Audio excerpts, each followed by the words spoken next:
Good morning and welcome to Dateline New Haven. This is Paul Bass. I'm your host, inviting you to look behind the headlines and the stories that make our city tick. Well, the people have spoken, but the conversation is just beginning. New Haven has a new mayor-elect. His name is Justin Elicker. What's that going to mean for New Haven? What challenges does he face, and how should we interpret Tuesday's results? One of New Haven's sharpest political minds and sought-after political analysts on the air is here in the WNHH studio to help us tease that out. Say good morning to the Reverend Samuel T. Ross Lee of Emmanuel Baptist Church. Thanks for coming in, sir. On Good the morning. morning after. Thank you. It's very nice to see you. And Harry Droz behind the Droz is going to be popping up on your screen if you're watching on Facebook Live. Justin Elicker has a press conference scheduled right now to announce matters. I believe he's going to name his transition team chiefs, but we'll see. And setting a tone for what his administration is going to be like. So at some point, the Reverend Ross Lee and I are going to listen along with you and watch and then talk about what that looks like. So what did you think last night? I mean, people expected Justin Elicker to win, but not quite by as much. He won with more than 2-1, 70% of the votes. He won 27 out of 30 wards. I think he won not just the white vote, but the definitely Latino vote and maybe the black vote. Pretty close. It was sweeping. And any thoughts, Reverend Ross Lee? Well, when I saw the results, I was surprised at the number when I looked at initially, but then I thought about what has happened since the primary. It looks like Justin's talking. Why don't you finish up? Okay. It looks like he's waiting. Is the sound yet on, waiting. Harry? Yeah, Harry, has he started talking? No, he looked like he's waiting for something. Okay. So we've already started having conversations. Oh, he is talking. With people to put together the team. Oh, it's cut now. And the important attributes for the campaign of that team is groups that were involved in both sides of the election, both the HARP campaign and our campaign, and people that have expertise across the different issue areas, whether it's housing, whether it's reentry, whether it's education, and people that reflect the diversity of the city. We also feel that it's important to not only have the traditional leadership and people that have a lot of experience in New Haven involved in the team, but also some grassroots folks, because we want to bring some institutional expertise to the team, and at the same time ensure that the team continues to have the spirit of the campaign, which is very grassroots focused. You're listening to Justin Elicker at his first press conference as mayor-elect. 20 or so people. And I know the mayor has currently recommended to the Board of Alders to put aside $75,000 to help with the transition. I think hiring a secretary at City Hall. Have you been in touch with the current mayoral administration about how you might use that money, or what you currently have access to anything? I wanted to be respectful that the election was ongoing before starting that conversation. Our team is putting together a budget to get an estimate of exactly how much we will need for the transition. But we'll be working on that in the next couple of days. Can you take us through the process of determining who in the present administration would be a fit for your first administration? I don't want to get into specific names, and I also think it's important to understand that a lot of the director positions in City Hall are on 4-year terms, and they are 2 years in. So I can't just unilaterally go in and fire a lot of people, and I'm not saying that I wouldn't be inaccessible.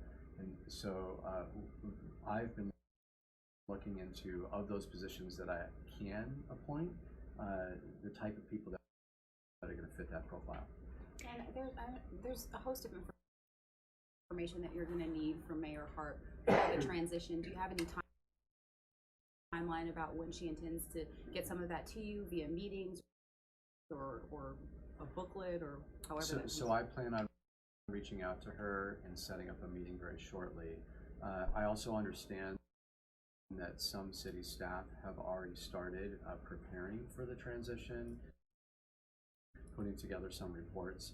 I know that 6 years ago, when John DeStefano handed over the city to Mayor Harp, that they had worked for many, many months on the transition, and that's because DeStefano knew he was not planning on running again.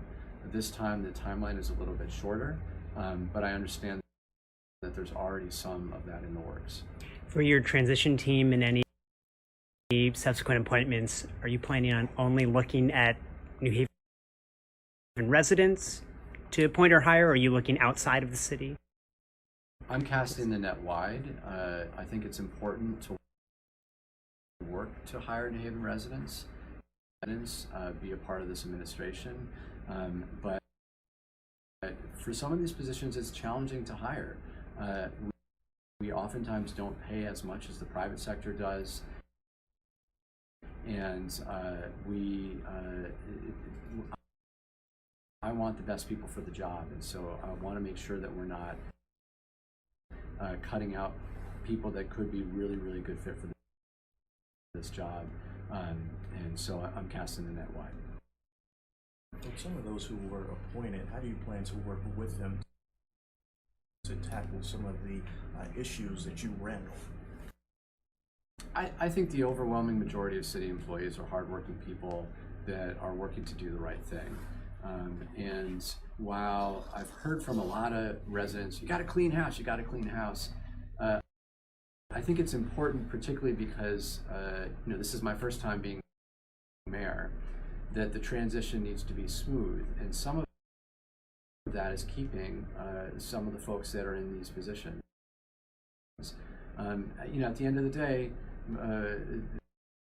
the directors in city departments are working hard and they believe in what they're doing, and so I'm going to work as best I can with them to make sure that we can get the job done.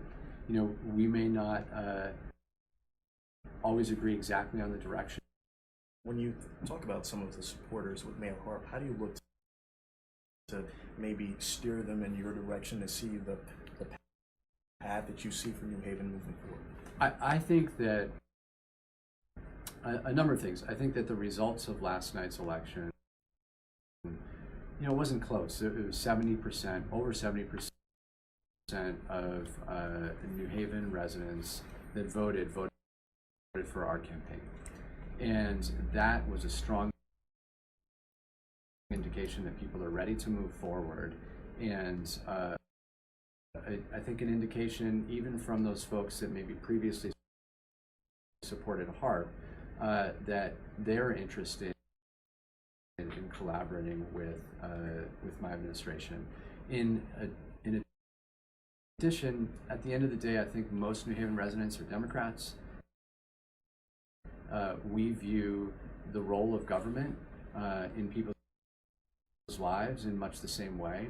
We have the same goals. We want high quality education. We want housing enforcement that actually works to create safe environments for people to live in. We want to get our taxes in order. So the goal is a number of things. First, I have spent a lot of time in the community over the last 10, 11 months, and I plan to continue doing that myself, both so I can be connected with the community, but I can also set the example. I will expect the city department heads and city staff to do the same thing. I will continue to use the same cell phone. I'm not going to change my cell phone so that I am accessible myself. And I think it's critical that I bring in people in government that prioritize addressing the issues of every resident, no matter one's political connection. One thing I would add is that one of the consistent complaints I hear from residents around the city is that they will call about an issue, no matter how large or how small, and sometimes those issues are addressed, other times they aren't.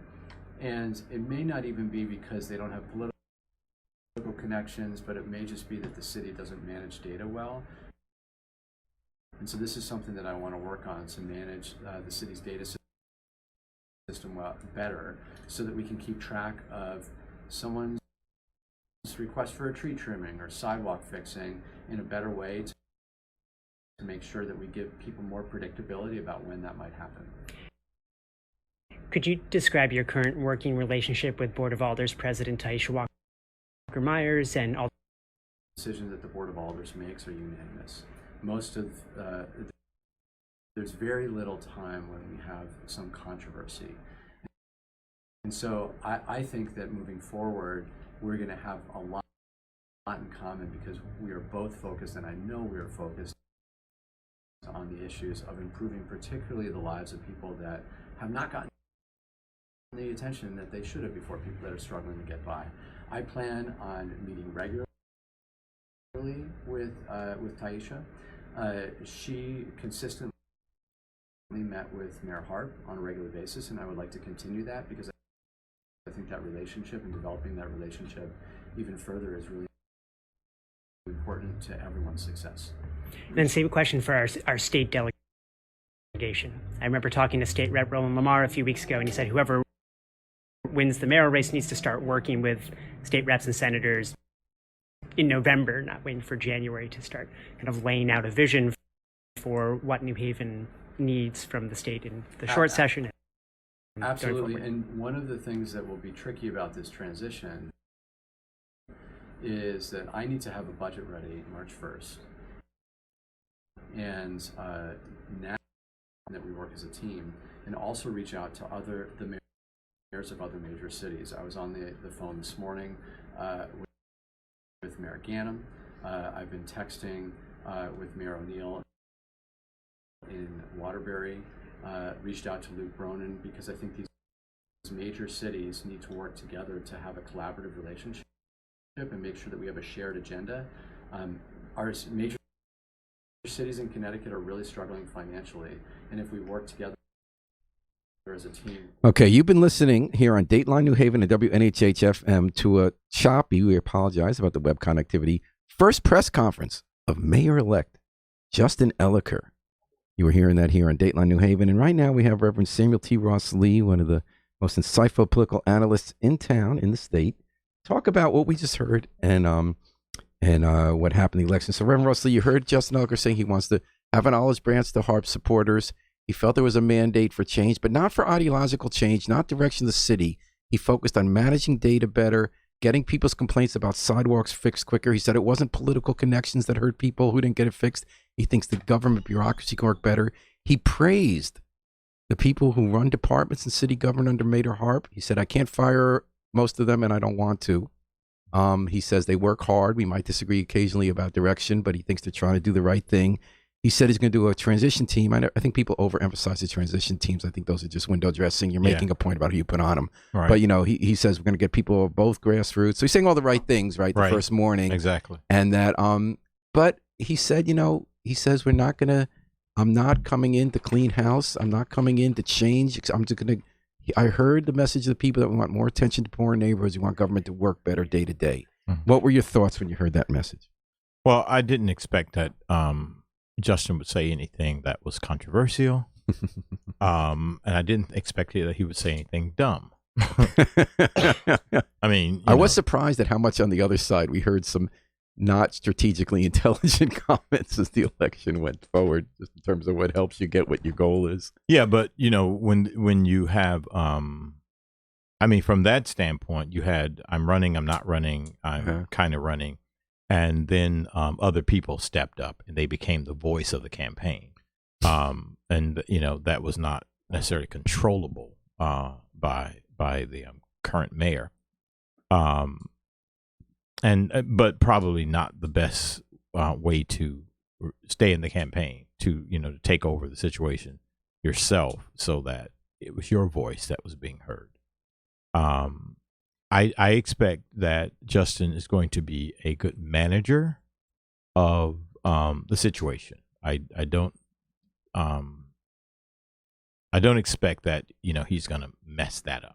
Mm-hmm. It's the ideological things that is going to be in question. Such as? Well, I do recall at that last debate when they talked about housing, underprivileged communities and that sort of thing, and he went straight to apartments, and Mayor Hart went straight to housing, so that people owning their houses, people owning housing, so they can get equity in their homes. Where is his thinking, and where does it follow and lead? I followed that question a lot over the years. It's a great question, Reverend Wesley. You put your finger on one of the most important things in town. So his focus on apartments had to do with the upset in the community about the large landlord groups that get so much Section 8 housing. 47% of our city's housing is subsidized rental housing. Mayor Harp, in one of, I think, the least noticed but bigger accomplishments of her administration, she's had a good LCI director named Serena Neil Sanjuro. She started building housing. People buy and you rent an apartment, you get a stake in ownership. I followed the way that consensus has developed in cities since 90s, including New Haven. And I find it's one of those issues that, in fact, it's a matter of emphasis, not agreeing on ideology. Everybody thinks home ownership is best.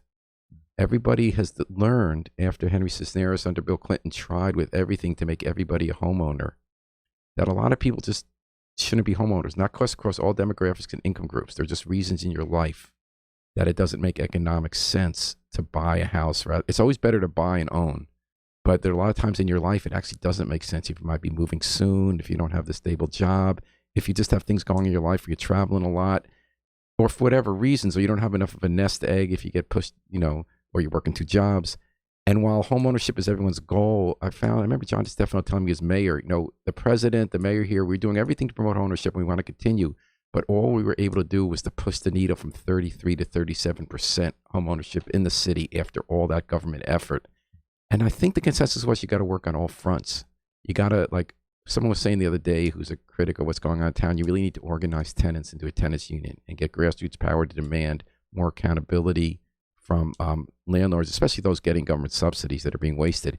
And you got to make people homeowners who work in cities. Like I'd like to see Yale work. I'd like his first big ask from Yale to make cops and teachers in the city eligible for the home buyer program.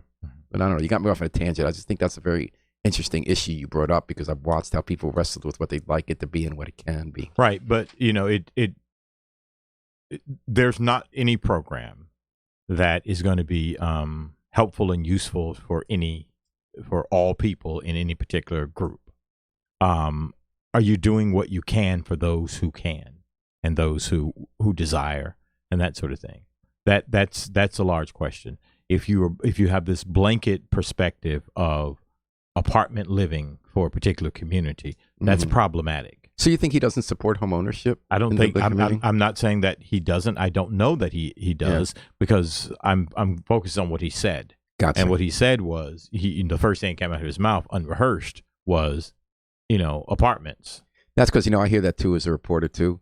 People are so upset what's happening with rental housing, both how expensive the new ones are and how the Section 8 landlords are just taking all this money that could stabilize housing. And the fact of the matter is, ever since the Nixon administration, who interestingly enough tried to increase homeownership for African American people across the country, you have these middle people involved, and the money that the government is doling out, they somehow get inside of it, and they benefit more than the people who are actually you and I both trying live to be helped. In the Westville Flats, correct? Yes. To your point, I have a really nice house. It's small. It's a really nice house. And I pay less per month for my mortgage than a very low-income family pays to rent rat-infested, leaking apartments on Section 8. Right. And government does need to hold the landlords accountable to spend that money. But to your other point, the better answer is to have people own the homes and live there. Yeah. I mean, you can't just put the program out there and say, okay, look at what we've done. You got to monitor it. 3 words come to mind: Church Street South. Right. You got to monitor stuff. You got to make sure that everybody involved is doing what they're supposed to do, and they're not, taking the benefit that's supposed to go to some other group. So, but we do need to see what his perspectives are, because and to the question that you asked, I mentioned the particular homeowner thing because that was something that I remember from the debates. But the fact of the matter is, we don't really know much about Elicker's perspectives. He spent most of the campaign talking about how bad Mayor Harp was. Primary campaign. The primary, right? Because after he won the primary, he felt that he won. I think the 24-second clock became an 8-minute clock, right? 8-week clock, right? Exactly. The clock. So but during the time Yeah. that he was actively campaigning, that's what he did. He focused on what she had done wrong, not what he was necessarily going to do or able to do in this sort of thing. Or he sent you to his website. So Which didn't have specifics. What you just heard in Right. that, Reverend Ross Lee, and we're talking about the day after the election here in Dateline, New Haven. I think you heard the one sentence, which all along has been the one sentence case for Elicker from his people. And unlike me, what was that sentence? I'm going to say it. Okay. And unlike me, you came out of this confident he's going to succeed at this, which I'm not either way. I hope he does. Uh-huh. The promise all along was, okay, Mayor Harp has more experience. He's had a good career. People feel they want government managed better. Right. They want people tapped into government better. They want results better when there's complaints. And there's a problem in any bureaucracy. Mhm. The promise all along was, we don't know, based on his track record, whether he'll do better. Right. But the promise all along is we feel it's broken. Mhm. And people of all ethnic groups, all ideologies felt that the government was broken on that matter. The last 2 years, it hasn't been running. And I can give you example after example. And it was before. Mhm. So the promise was, we're going to see if he can do better. And at his press conference today, he said, I agree with the direction of the unions, right? Mhm. The Board of Aldermen. I'm not fighting with them. Right. He said, I'm not fighting with the people who run the departments. Right. He said, even if I could fire him, I wouldn't. Mm-hmm. He said, I'm not fighting with Mayor Harp. I'm putting her people on my team. Right. What I heard from the people was, we want government that's working better. He talked about data. Look, so we're not talking vision. We're talking about data. Right. And there's an argument going back more than 100 years in New Haven. I think it's a really good discussion about, is the mayor really about making the sidewalks better like Frank Rice and nuts and bolts so it runs well so you have the infrastructure to have good schools and jobs and neighborhoods? Or is it like Dick Lee where you come in and you have vision and ideology of how to rebuild a city and you do big things that maybe work or don't work? And I'm agnostic on that, by the way. And I'm not saying it's totally either or. Mm-hmm. I think this was a complete promise of what he said, that this is the election. The nuts and bolts are going to be, is he going to have good people in charge? Is he going to make sure the work gets done? Is he going to get our data into the 21st century IT? And I hope he does. And maybe this speaks to the need for another person who is responsible for that kind of thing, making sure the trains run on time. And it's also, I think, speaks to the need of a 4-year term. Yeah, we talked about that. I think more than anything of this election, Yeah. since you said that the first time on radio, the so- message of this election, because you raise taxes 11% when you can't raise them every other year in an election year, Right. if you got a problem. Right. So I was listening to Joe Ugly yesterday. The mayor was on, and they were talking about the 4-year thing. I was on that commission in 2002. Charter revision. On the charter. Oh, 02? Back in 02, 2 commissions yes, ago. Yes, I was on 2002. We never get this one over the line. And well, the reason it didn't get over the line though, because so we put it in the 4-year term for the mayor. The aldermen would not. They were called aldermen then. The aldermanic council would not pass it to the voters unless a 4-year term was recommended for them as well, Right. which absolutely makes no sense. The And people clearly do not want that. We heard that Right. over and over. They want to weigh in every 2 years, just like Congress. But here's the problem. Here's where the problem came in. So, by the way, I want to say this. Any alderperson who was on the aldermanic council during that time in 2002, you messed up. Wasn't it also a problem, Reverend Russ Lee, that we packaged them all as one group of That proposals? was the second problem. So the firefighters had a That problem. was the second problem. Wendell Harp had a problem. He had That was the second they problem. killed it, yeah. That I think that the present mayor, I mean the mayor at that time, DeStefano, and he was wrong about this, didn't think that he would get the 4 years. So he packaged everything in one vote, and it went down, like the Titanic. See, I know I always sound like the old guy at the bar who's falling asleep in his drink talking about a lifetime ago.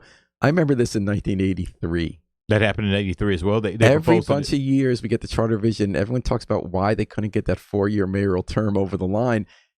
It might be possible that people don't want it. No, I don't think so. I think if You want it, I want it. No, but I think if in 2002, if they had separated it from the aldermanic, I think the aldermanic 4-year attempt would have gone down the drain, and the mayoral attempt would have gone. And over you know why in 2013 it wasn't separated?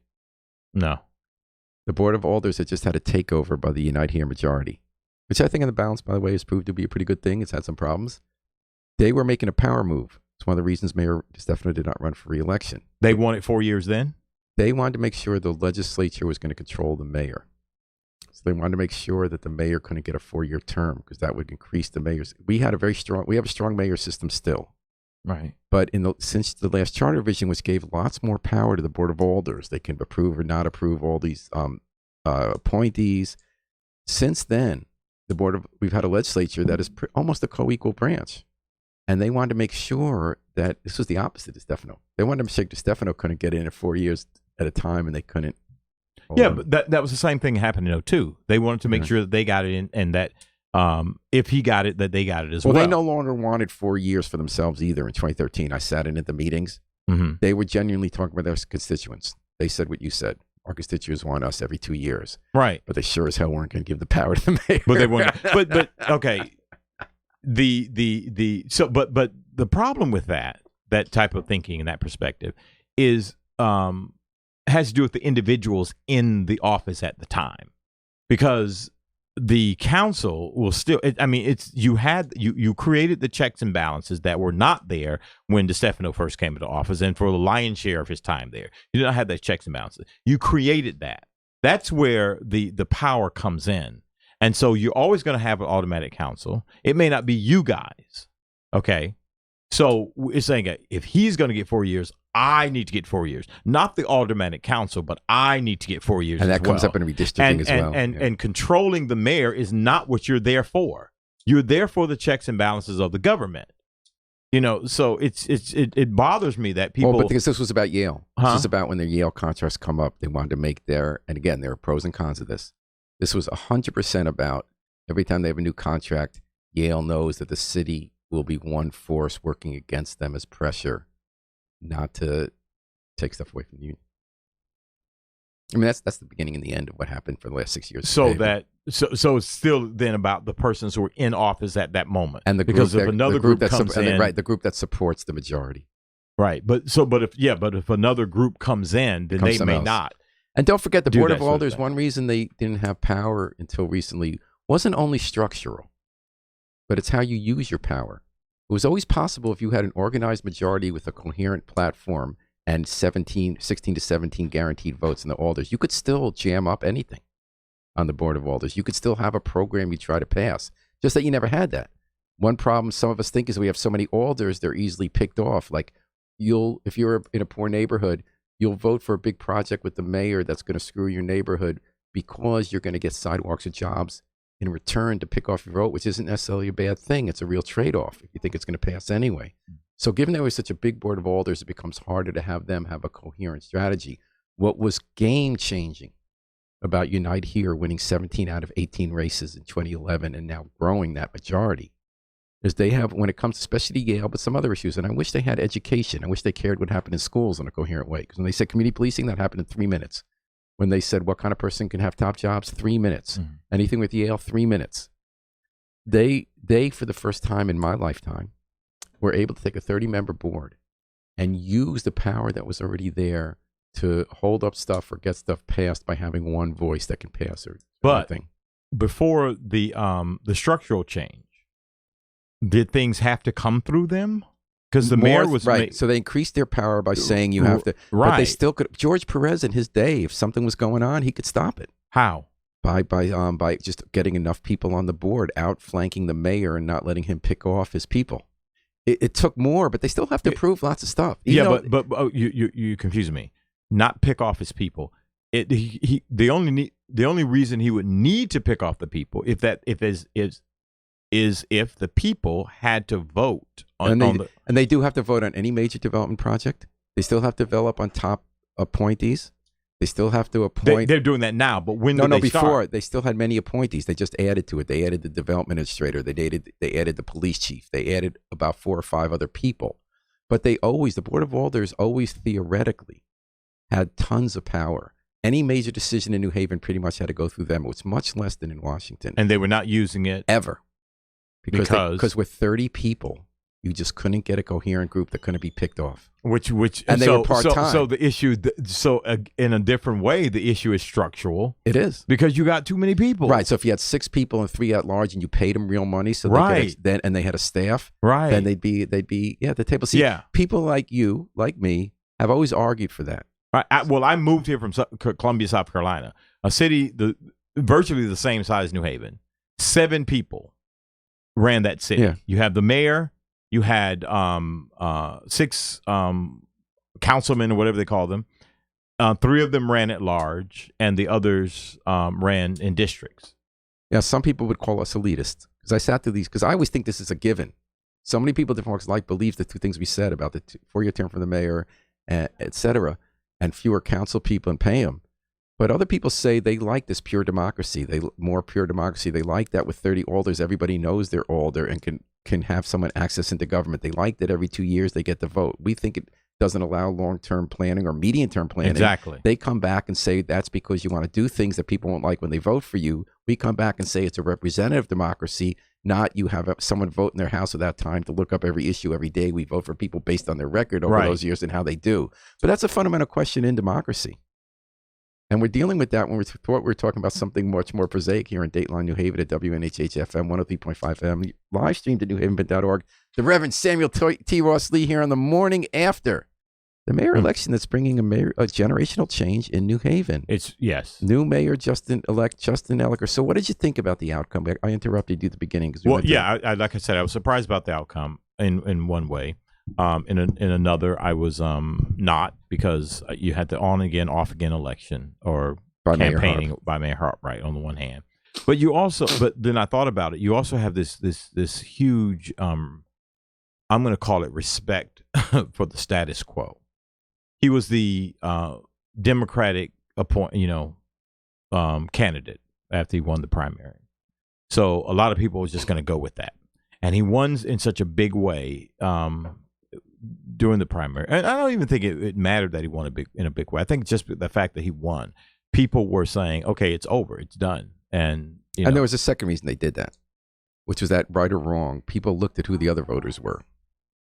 And nobody believed there was any way that the extra 19,000 people who could vote in the general election were going to move toward Tony Harp. Right. We had the evidence from 2013 where he won 2/3 of that vote.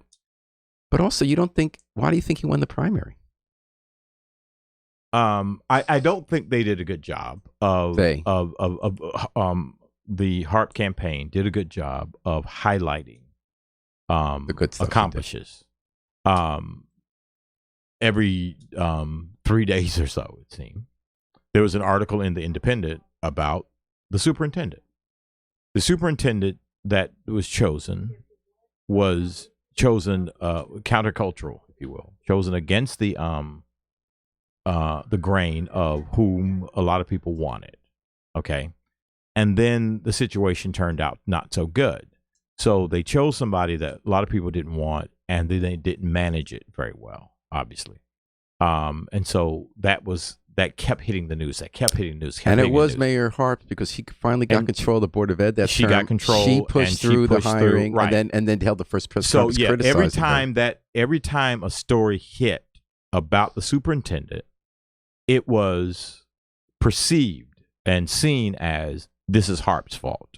This is Harp, because she wouldn't be there had it not been for Mayor Harp. Okay, and that was the narrative. And do you remember what happened the week before the primary? What happened the week before? And then leading up to the day. Oh, you're talking about the campaigning? Is that kind of what? The buses. Oh, yes. So you had exactly. thousands, yeah, thousands of people in the days leading up to and including an election. We and met this people is Mayor Harp, who were going to vote for Mayor Harp, right? And then their kid was stranded on the bus for an hour, and then one person lost their job. I have no idea how that something like that got through. You know why, Reverend Ross Lee? No. And I'm going to give a theory. And now, I as you know, because you and I switched places in this, I think I was Tony Harp's lone big, not supporter, because I was a reporter and I wrote about bad things that happened. But her first 2 terms, it was only on the Independent where you read about all her big accomplishments, from the downtown to the development projects that would have never happened, to the depth of use out in the community canvassing, to the fence. And government just stopped working and everybody knew it. And it really was that simple. When they tried to send other messages, So you can definitely look at things her campaign did wrong. Anytime someone loses, you could say that. Mhm. And there's a theory I'm just going to throw out there. I've watched a lot of campaigns, and I've watched some very successful politicians in my day, and none has been more successful than Tony Harp, and none has a better record. Okay, but others have good records too. Ben DeLito, wildly popular for mayor. All of a sudden, no matter what he would have done in 1989, he would have lost to John Daniels. He knew it. It was over. If he had run, he might have done a lot of things wrong. And would have said they should have done this message or that, but it wasn't going to. He knew it was over. John Daniels had a very strong career, state senator, 20 years, did for community policing. He knew it was over. All of a sudden, things changed in the city that were beyond his control. And yes, you can cite something he did wrong here, but every mayor does things wrong. That's what was so interesting to me about Harp's first 2 terms. It wasn't that she made mistakes, because every mayor does. But she did some big things, from Causey Music Hall to the 11 acres in the Hill to Ustat to Brookside, that just weren't done before. It's the things you do that are hard. So then John DeStefano, 20 years, couldn't be touched. He saw a whole lot of factors, including stuff we just talked about 5 minutes ago, that knew it was over. Tony Harp didn't leave after 32 years when it was over, and that's okay. Everyone has a right to do that. You and I could talk about how she could have run a general election campaign that was wildly different. She would have gotten more votes. But I just believe there was no way she could have run, and it's not a reflection on her, even though it's so personal. Because of change in the city? Yes, partly. What was that change? What part of the change was that the city wasn't running well with that generation. She just comes from a generation that had a great run. She's post-civil rights era, sort of coalition building, kind of government and relationships. So when you say the city wasn't running well, you're saying City Hall was not? Yeah, city government, the functioning of city departments was just a mess. I mean, think about this. Four separate judges tell you you're breaking the law and lead paint. You're spending money trying to fight it and keep losing. You hold a press conference with your new director who contradicts you at the press conference. You're saying I'm announcing new policy, and your appointee says, no, we're not. I mean, come on. And the schools, you couldn't get anybody on the bus. You went to this like scoop and toss to try to avoid more tax bases by borrowing $160 million to do what Hartford did, to go to the brink of bankruptcy for operational expenses. I mean, that's a sign that it was over. But also, people get tired. They just want a new energy, a lot of people move to New Haven. A lot of them are immigrants. She lost the Latino community big time. And it's not out of a will. It's not of her being bad, because she always had coalitions with the old group of Latinos. The people who used to deliver votes don't live them anymore. So she made a big alliance with Reverend Kimber, because they believe that that's how you win. A whole bunch of ministers who, Reverend Ross Lee, in my opinion, 0 votes. Okay? She made alliances with all the people who used to run the city. And it's just different groups now. The Latino leaders, she had strong relationships with the old school Latino leaders. 0 votes. They did a big caravan like you used to do in Fairhaven. Everyone in those cars just about came from West Haven. People waved. They had no idea what was going on. We have a whole new population of immigrants. We have a whole new population of downtown. And it's not any one political leaning, although it leans liberal. It's just people who operate a new way. You speak to them a different way. Justin Elicker is of a generation and a lifestyle that, even though Tony Harp has a history of great work on public health, great work on community gardens, and using vouchers for the poor to be able to buy produce, to do all the kind of environmental stuff, that's not the image or the language or the relationships of people she had. And her administration actually did really good work on greening New Haven. But I just think it was just a generational change and an issue change in who lives here, and nothing she would have done would have changed. And it's not a knock on her. I think she was a very good mayor. Those first 2 terms went very well. And, DeStefano said, they were done with me. He saw the new coalition of where labor was, and he saw, he had to reinvent himself twice. He had a lot of corruption. And then Tony Harp also had never been criticized in her career. So she believed that she got the most criticism and the harshest attacks of anyone ever as mayor. You would not believe the difference of the attacks on John DeStefano and her. And it was merited, because his first 6 years, there were a lot of corruption. Statewide, he was known as the corrupt mayor. He had a shelve ideas for a governor's race. FBI came and took computers out. He had to fire all his top aides to save his career. He reinvented himself twice. First, as a good government reform. He got publicly financed elections that he then didn't participate in. And then when he was going to get knocked out because of concerns over the school, he said, I'll reinvent myself as the education reform mayor, brought in the head of the AFT nationally, divided with teachers, a first in the nation teacher review plans, that got Yale to do promise to New Haven. So she wasn't at that point in her career ready to reinvent herself, or maybe able to be a different person from who she was. Who she was did great for 37 years. That's my read on it, Seven Russ Lee, but I'd like to hear yours because I think you come from a different perspective. Well, whether the situation around her changed or not,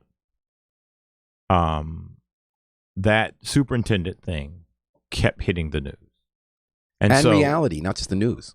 no, I'm Teachers, saying, they had all sorts of messes with Right, teachers, you had- representatives, parents were up in arms, teachers were up in arms. It so wasn't just the news. you got a superintendent, and they focused on this deficit, okay, to the exclusion of a whole lot of other stuff. So if the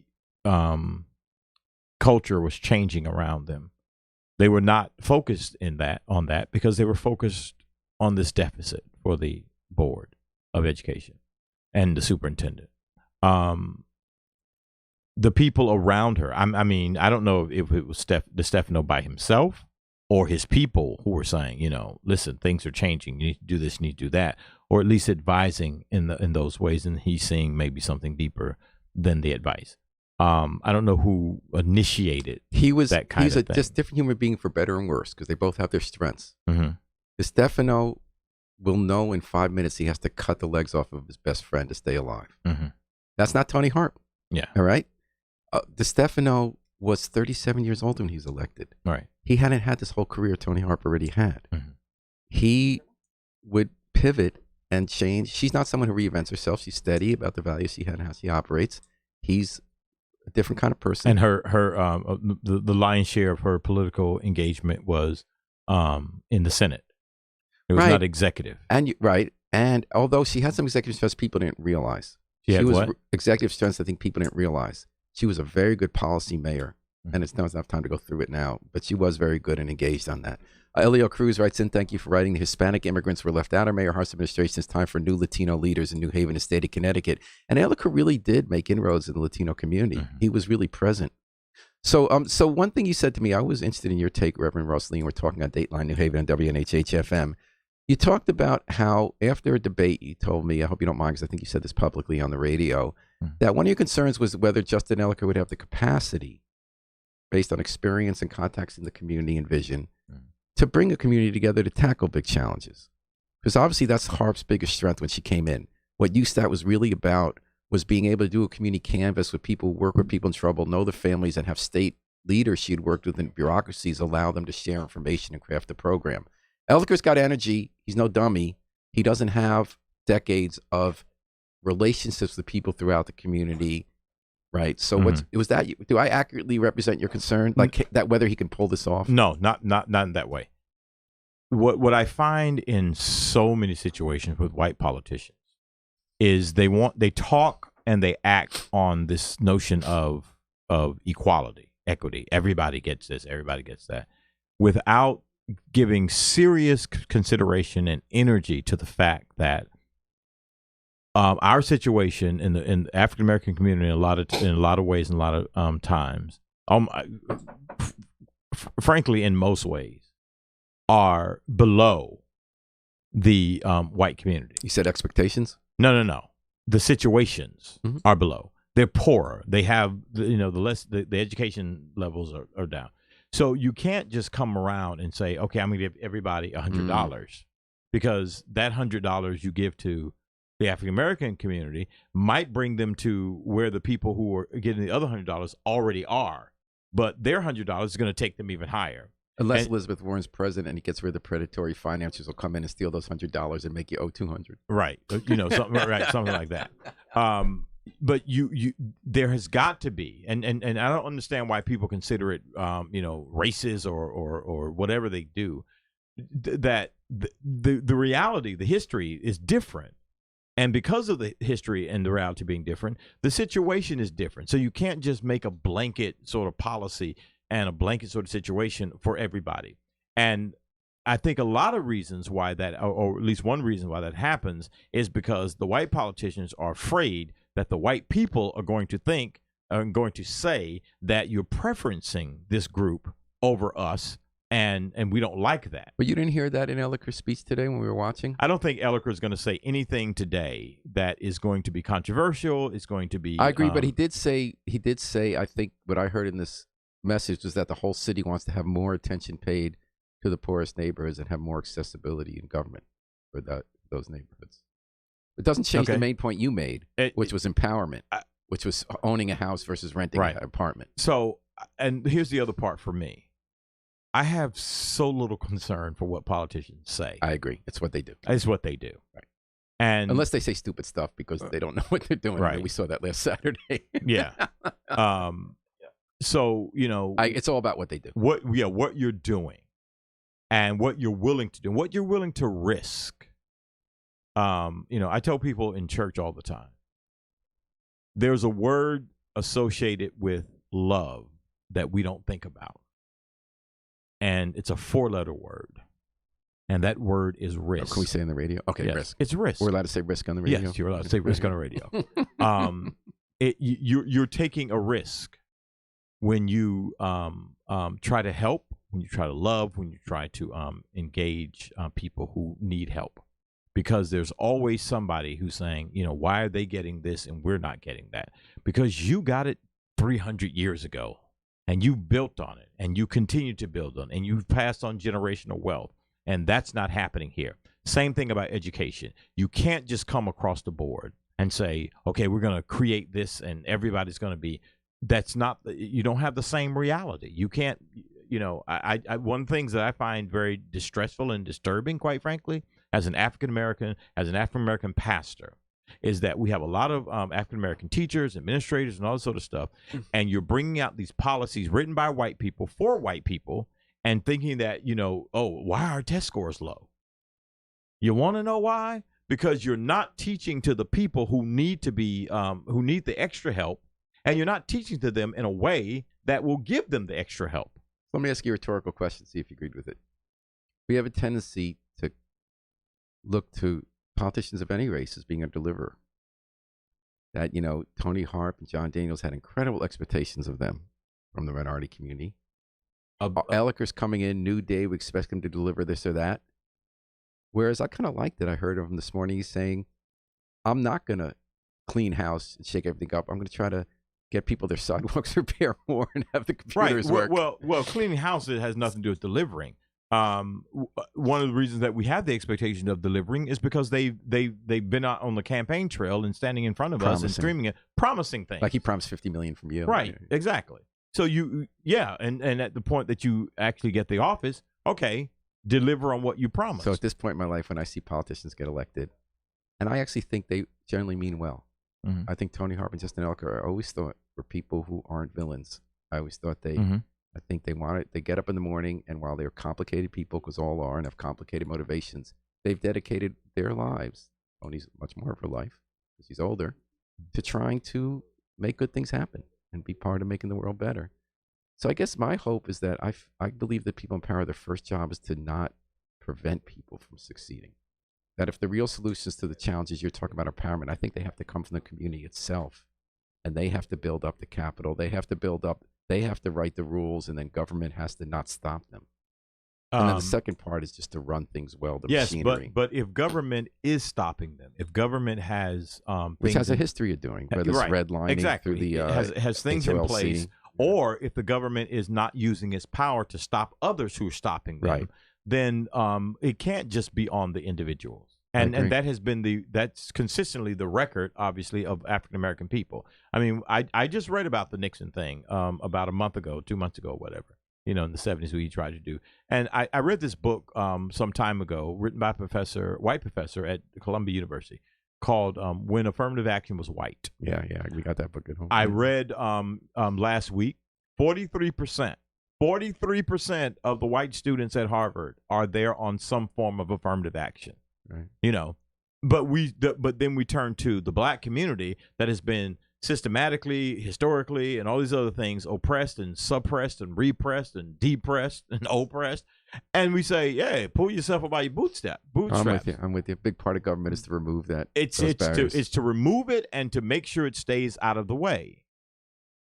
So, any parting advice for Mayor-elect Justin Elicker from Reverend Samuel T. Rossley? I think the mayor-elect needs to understand that there are different realities in different communities. He can't deal with everybody on the same level and the same, kind of sort of notion of equality and that sort of thing. and he's got to listen. He definitely has to listen because he has a certain kind of experience and history and all that kind of stuff. And there are things that he simply does not know. You can be out there to help keeping him honest. I'm going to say what I can say. You're going to be welcome to come back and say it again on the Dateline New Haven and other shows on WNHH FM. Because I hope you do. Thank you. Reverend Samuel T. Ross Lee, it is always a pleasure. It's always time well spent. Thank you for And having thanks for listening. Thanks for comments from folks. New era in New Haven about to begin, but we're still here at WNHH FM. Thanks for joining us today. Thanks to the miracle man behind the controls, WNHH station manager Harry Dross. We're going to take it out with the Afro-Semitic Experience performing I Wish I Knew How It Would Feel to Be Free from the group CD, A Plea for Peace. This is Paul Bass inviting you to fly free with us all day and all night long here on WNHH, New Haven's home for community radio.